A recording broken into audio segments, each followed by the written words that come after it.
બનાસ ડેરીએ દેશનું પ્રથમ સ્વદેશી સિમેન્ટ સેક્સ સોર્ટિંગ મશીન વિકસાવ્યું છે। આ મશીનના કારણે વાછરડીની જન્મની શક્યતા 90% વધશે।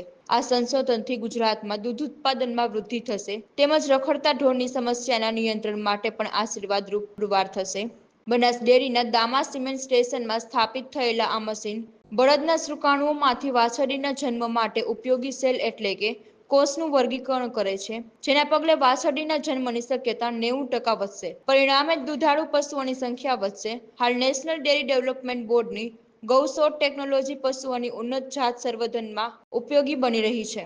ભારતની સૌથી મોટી દૂધ સહકારી સંસ્થાઓ પૈકીની એક બનાસ ડેરી 4 લાખથી વધુ ખેડૂતો પાસેથી દરરોજ 60 લાખ લીટર દૂધ એકત્રિત કરે છે। ગીર અને સાહિવાલ જેવી વધુ દૂધ આપતી જાતિને પ્રોત્સાહન માટે પ્રયાસો પહેલાથી જ સમગ્ર પ્રદેશમાં થયા છે, જેના પરિણામે દૂધ ઉત્પાદનમાં નોંધપાત્ર વૃદ્ધિ નોંધાઈ છે।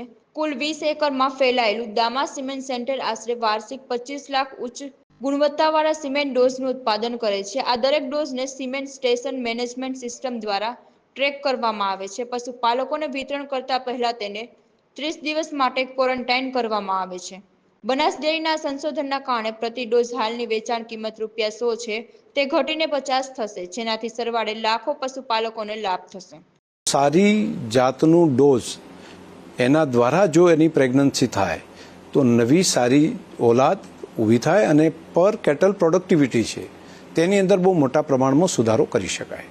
સાહેબ મને આખી જે બનાસકાંઠાની પબ્લિક છે ને બધીને ફાયદો છે।